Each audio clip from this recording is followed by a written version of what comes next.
네, 감사드립니다. 저희 오늘 함께 보실 말씀을 레위기 19장 9절부터 18절 말씀 가지고 거룩하라 라는 제목으로 함께 말씀의 은혜 나누고자 합니다. 구약에서 하나님을 정의 내릴 때, 하나님은 이런 분이시다 정의 내릴 때 뭐라고 할까요? 하나님은 거룩하시다 라고 이해하면 될 것 같습니다. 하나님은 어떻다라고 아마 많은 이야기들 그리고 많은 정의들을 내리겠지만, 저희가 이번 해에는 하나님의 이름을 부르며 하나님의 이름을 부르며 하나님을 경험하자 해서 이번 달은 야훼 하나님, 자존하신 하나님 이렇게 했죠.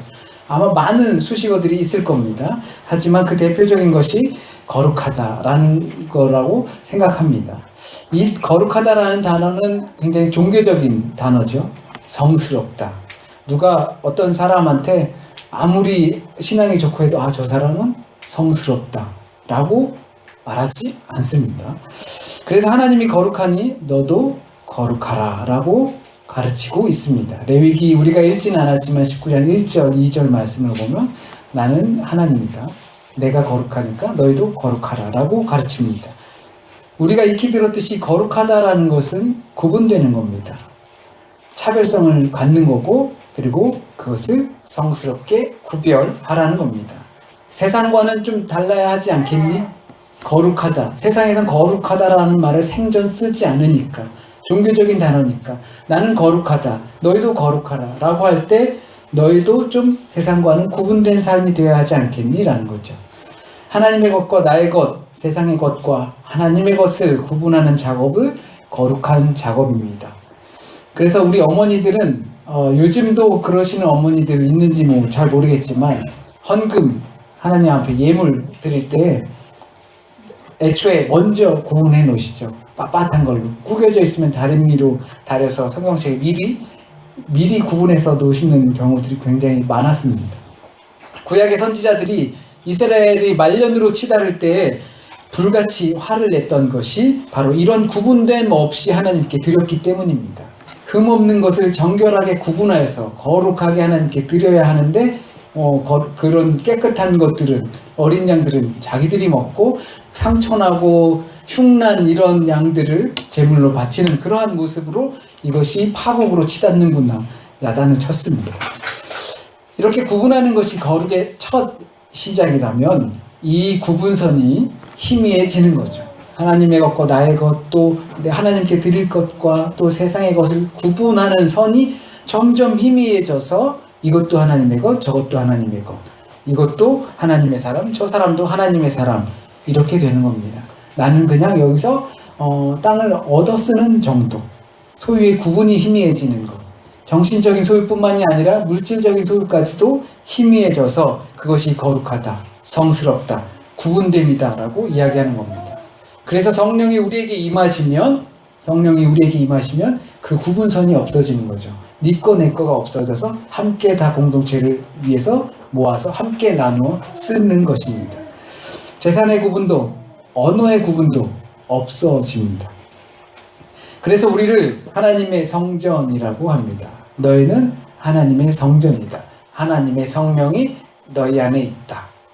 예수 그리스도의 터 위에 세워진 하나님의 성전입니다. 그리고 그 안에서 하나님의 성령이 살아계십니다. 여러분 안에, 여러분이 성전인데 여러분 안에 하나님의 성령이 살아계십니다. 우리 또한 하나님의 성전이 거룩하듯이 우리 스스로를 더럽히지 않고 거룩하게 해야 합니다. 또한 우리 자신뿐만이 아니라 우리 옆에 있는 사람도 하나님의 성전입니다. 더럽히면 안 됩니다. 스스로도 더럽히면 안 되겠지만 내가 저 사람을 더럽히면 안 됩니다. 그 사람도 하나님의 성전이기 때문입니다. 그러니까 너희는 거룩하라. 하나님이 거룩하듯 너희도 거룩하라. 우리의 몸도 마음도 거룩하게 구별하라. 나에게 뿐만 아니라 남에게도 그렇게 하라. 거룩하게, 저 사람 거룩한 사람이다, 제발 인정해라. 너만 귀한 게 아니라 저 사람 분명 귀하다. 옆에 분에게 말 나온 김에 한번 인사해 보시죠. 당신은 거룩한 사람입니다. 당신은 거룩한 사람입니다. 내 생각에 저게 뭘 거룩해 라고 할 수 있어요. 그죠? 그 내 생각에. 근데 하나님께서는 그렇게 말씀하셨어요. 다 거룩하다. 내 백성은 다 거룩하다. 그 안에 하나님의 성령 있으면 거룩하다. 누구 마음대로 네가 거룩하지 않고 저쪽으로 재단하지 말라는 거죠.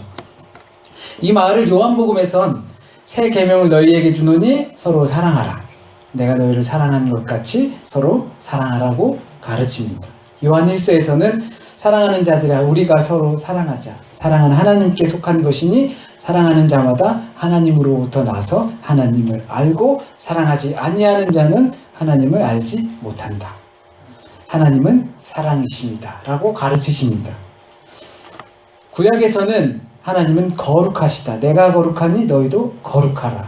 그런데 이것이 신약으로 넘어오면서 사랑이시라. 하나님을 정의할 때 사랑이라고 합니다. 내가 너희를 사랑하는 것 같이 너희도 서로 사랑하라. 너희가 서로 사랑하면 하나님을 알고 너희가 서로 사랑하지 않으면 하나님을 알 방법이 절대 없다라는 거죠. 하나님은 사랑하시는 분이고 그리고 사랑받아 마땅한 분이시고 또한 그를 따라 우리도 사랑하며 살아가야 합니다. 사랑하면 어느새 친근하게 다가옵니다. 거룩하라 하면 좀 그거 좀 아니지 않나? 하지만 사랑해라 하면 뭔가 우리에게 좀 친근해집니다. 예전에는 부모 자식 간에도 그런 말 잘 못했죠.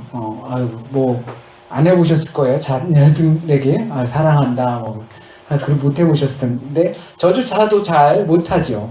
잘 못해요. 쑥스럽고 해서. 근데 하려고 노력하는 거죠. 말 나온 김에 또 옆에 분들에게 한번 인사해 보시죠. 사랑합니다. 사랑합니다. 저도 이런 거 잘 시키지 못하는데 저도 잘 못하니까. 근데 나름 괜히 진지하게 생각하는 사람들 이 사랑이 얼마나 크고 무거운 건데 내가 사랑하는데 진짜로 나는 사랑하지 않는데 나는 거짓말 할 수 없어. 그냥 입만 뻥끗할 수 없어. 이렇게 생각할 수 있어요. 하지만 그러니까 사랑하라는 얘기죠. 사랑하라고. 사랑합니다라고 정의 내려서 끝낸 것이 아니라 이제 사랑하라는 말입니다. 그래야 하나님을 알기 때문에 사랑할 때 그 안에 하나님이 계시기 때문입니다. 사랑하려고 한 번 더 생각하라는 겁니다. 이렇게 보면 표현만 달라지는 것이지 서로 사랑하라. 내가 너희를 사랑한 것처럼 서로 사랑하라. 네 이웃 사랑이를 자기 자신을 사랑하듯 사랑하라. 이 내용이 종교적인 용어로 표현하게 되면 거룩하라. 내가 거룩하니까 너희도 거룩하라. 이렇게 들리지 않으십니까?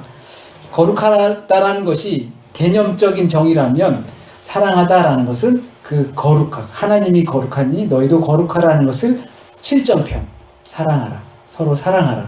라고 표현할 수 있을 겁니다. 거룩은 종교적인 것이고 사랑은 윤리적인 것이라고 볼 수가 있겠죠. 그래서 거룩하다라는 말이 사랑한다라는 말로 이해하면 더 좋을 것 같습니다. 거룩하라, 사랑하라라는 말입니다. 종교적으로는 거룩하고 윤리적으로는 사랑하고 우리가 분명 거룩할 수는 없지만 적어도 어느 정도는 사랑할 수 있다고 생각합니다. 흔히 들어온 사랑의 고귀한 사랑까지는 못하더라도 사랑하려고 노력하고 또 사랑을 조금씩 실천하면서 살아갈 수 있을 거라 생각합니다.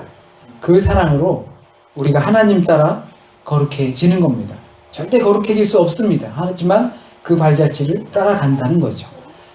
너희는 거룩하라. 명령입니다. 거룩하면 좋겠다가 아니라 거룩하라입니다. 사랑했으면 좋겠는데가 아니라 사랑하라입니다. 거룩하게 되라는 겁니다. 거룩하라고 명령하십니다. 도대체 세속 속에 살아가면서 우리가 이 세상에 살면서 어떻게 성스러울 수 있습니까? 어떻게 하면 거룩할 수 있습니까? 어떻게 하면 사랑할 수 있습니까? 감이 잘 오지 않는 부분입니다. 우선 앞에서 말씀드린 대로 거룩하게 하는 것은 구분하는 겁니다. 구분해라 라는 거죠. 비록 세속에 살지만 세속과 구분된 삶을 살아라. 예를 들면 돈은 일만하게 근원이지만 우리가 그건 없이 살 수는 없는 노릇이니까 그것과 구분되게 살아라. 그게 나를 지배하지 못하게 해라. 거기에 좌지우지되지 않고 살아라. 우리가 육체를 가지고 태어나서 죽기 전까지 그 육체를 입고 살아났기 때문에 벗어날 수 없지만 육적으로 살지 않으려고 나 자신을 구분해라. 가장 큰 것이 이렇게 하려면 생각이겠죠. 내 생각이 거기에 중점을 둬야 하는 거죠. 가치관이고 삶의 기준입니다. 모두가 세속의 기준으로, 돈을 기준으로 육체만을 생각하면서 살아가지만 거룩하게 한다는 것은 거기로부터 구분되어 사는 겁니다. 하나님께 드릴 제물을 정결하게 구분하듯 우리를 부정하고 더럽고 욕되고 상스럽고 세속적인 것들로부터 우리를 스스로 구분하는 겁니다. 가까이 가지 않는 거죠. 선한 사마리아의 비유를 예수께서 드실 때 레위나 그 제사장들이 피를 만지면 안 돼요. 그렇기 때문에 그 길을 피할 수밖에 없었던 거죠. 그런데 그것을 구분하는 삶입니다. 우리는 우리 자신을 세속 속에서 살아갈 때 그런 구분됨이 있어서 우리를 하나님께 정결하게 드려야 하는 겁니다. 이 하나님의 백성으로서 거룩하신 하나님 앞에서 살아가는 실존적인 존재입니다. 그래서 하나님 앞에 제물을 드릴 때 흠 없는 것을 드리는 겁니다. 흠 있는 것을 드려서 선지자들이 노발대발했던 거죠. 하지만 성경에서는 그런 개인적인 경건이나 거룩으로 끝나질 않습니다. 너희는 거룩하라, 내가 거룩하듯 너희는 거룩하라 라고 해서 너희는 막 수도원이나 이런 데로 들어가고 나쁜 세상의 생각들이나 습관들을 나를 차단시키고 막 매일 기도만 하고 찬송만 하고 일도 안 하고 이런 개인의 경건에서 끝나는 그런 거룩이 아닙니다. 사회적 거룩으로 더 나아가라 라고 말하고 계십니다. 오늘 우리가 읽은 19장 이후 이 후반절에 나오는 내용이 바로 그러한 것들입니다. 개인의 경건, 개인의 거룩에서 끝나는 것이 하나님의 백성이 아니다. 윤리적 거룩, 사회적 거룩으로 나아가는 것이 하나님의 법이다.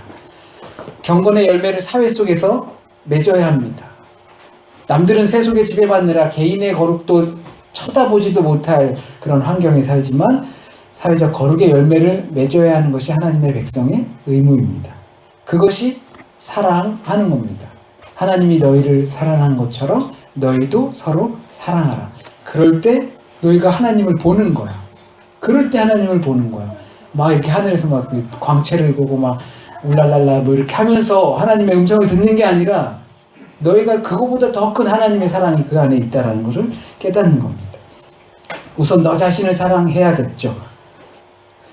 그리고 내가 존귀하고 사랑스러운 것처럼 내 이웃도 존귀하고 사랑스러워해야 합니다.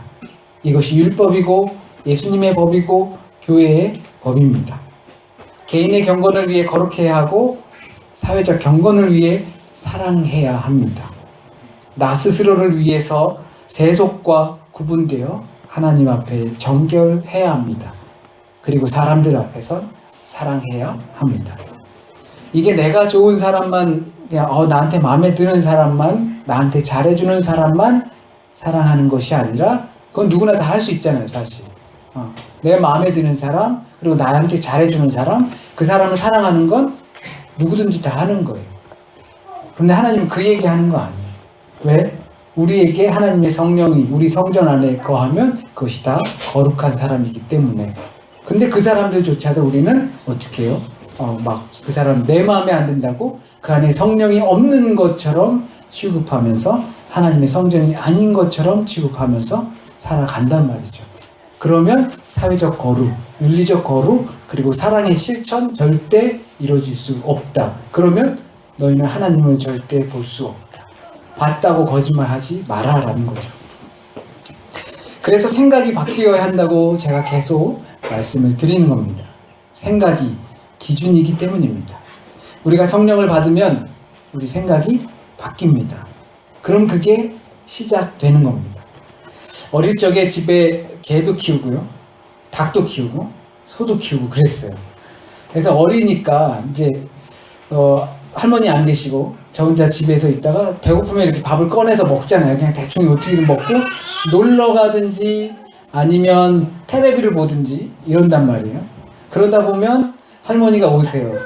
할머니가 오셔서 혼자 밥 먹고 앉아서 텔레비전 보고 있거나 놀다 온 제 모습을 보면 하시는 말이 너만 처먹냐? 너만 처먹냐? 가축들 배고픈 건 생각 안 하냐? 근데 대부분의 사람이 그렇다라는 거예요. 지금까지 말하는 것이 개인의 경건, 나 밥 먹는 것처럼 그렇게 할 수 있어요. 그렇게 하면 내가 어딘가에 뭔가 경지에 도달한 것처럼 느낄 수 있기 때문에. 근데 하나님은 너만 처먹냐? 그거예요. 너만 배고픈 줄 알고 남 배고픈 건 모르냐? 너만 존귀하고 사랑받는 자녀인 줄 아냐? 나는 네가 좀 업신여기는 그 사람도 사랑하고 존귀하게 여기는 하나님이다. 나는 여호와다. 나는 야훼다. 라고 말씀하신 거죠. 대부분의 사람들이 나 배고프면 사고가 정지해버립니다. 정말 배고프면 옆에 누가 있는지도 모르고 나눠줄 생각을 전혀 못하게 되죠. 같이 먹을래? 이 말이 잘 안 나옵니다.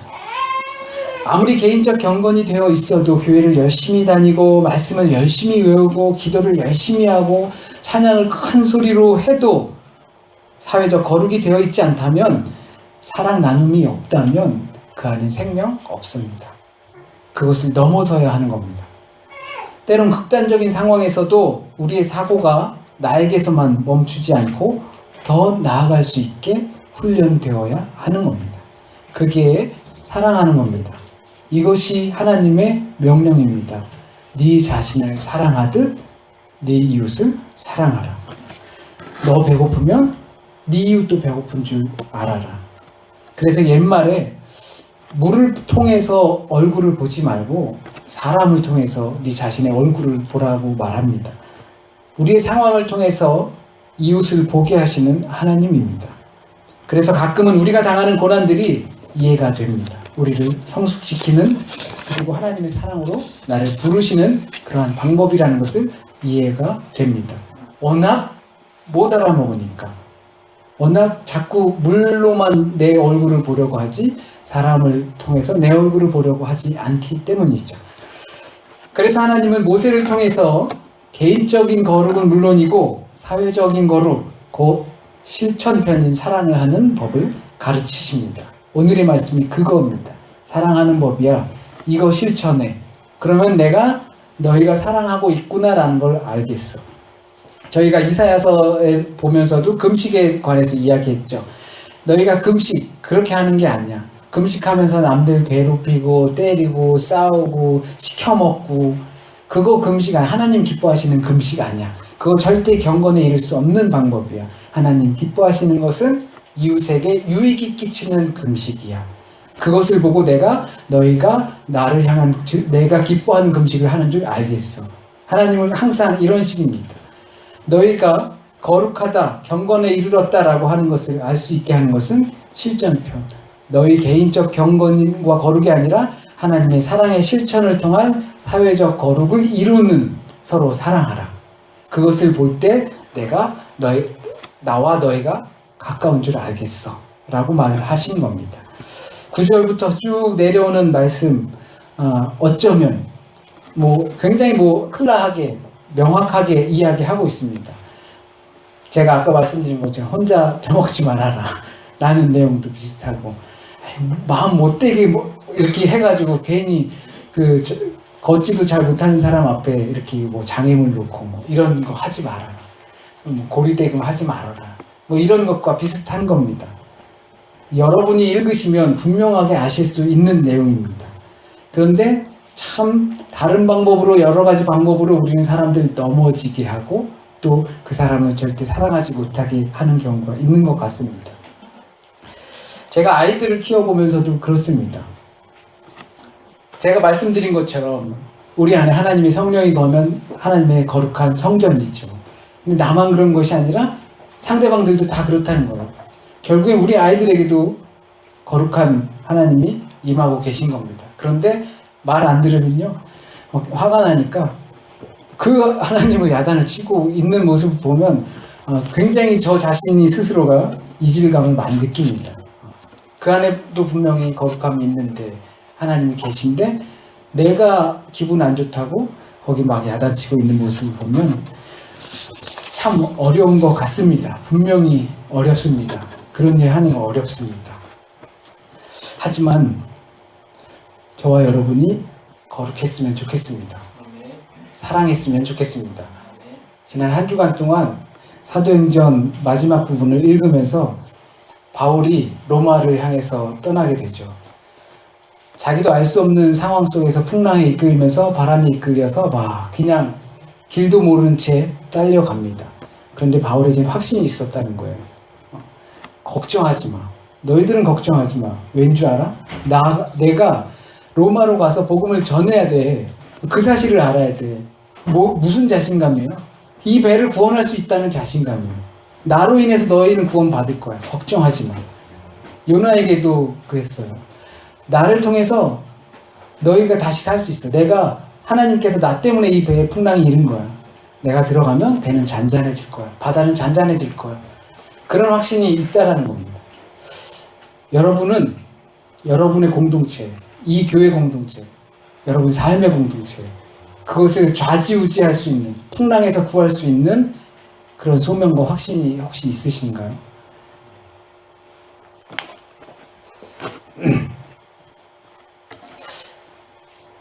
거기가 목적지입니다. 거룩하게 사랑하면서 내게 속한 공동체가 나를 통해서, 나를 부르신 그 하나님의 음성을 통해서 그 속한 공동체가 좌지우지 될 수 있다. 풍랑으로 폭삭 주저앉지 않게 할 수 있다. 나 자신에게 그런 소명이 없으면 그냥 나도 거기에 휩쓸려 사는 존재가 되고 말 겁니다. 그렇기 때문에 사람들 변하는 거 쉽지 않습니다. 생각이 변하는 것도 쉽지 않습니다. 어렵습니다. 목사인 제게도 참 어려운 일인데 하물며 여러분에겐 얼마나 또 어려운 일이겠습니까? 변하려고 생각조차 못할 때도 얼마나 많겠습니까? 하지만 변했으면 좋겠습니다. 올 한 해가 여러분의 삶에서 가장 위대한 한 해가 되었으면 좋겠습니다. 감독님이 그러시더라고요. 새해를 시작하는데 안에 있는 쓰레기 안고 1년 내내 살아갈 거냐, 쓰레기 냄새 풍기면서 네 삶을 살아갈 거냐, 내 마음은 그리스도의 집이다 라고 했는데 그 안에 더러운 쓰레기만 잔뜩 가지고서 난 괜찮다, 나만 냄새 안 난다 하면 그게 냄새 안 나는 거냐. 하나님은 오늘 우리에게 거룩의 방법으로 이렇게 말씀으로 가르치고 계십니다. 이렇게 구별되라고 하십니다. 그리고 이렇게 사랑하라고 하십니다. 먼저 우리의 생각이 변화해야 될 줄 믿습니다. 우리가 내 자신이 그 소명, 하나님의 부르심 앞에 다가가고 그래야 우리의 공동체를 살릴 수 있습니다. 저는 믿습니다. 2000년이 지나서 제가 예수를 믿고 예수를 전하는 한 사람이 된 것처럼 우리의 세상도 하나님의 이름으로 분명 변화될 줄 믿습니다. 기도드리겠습니다.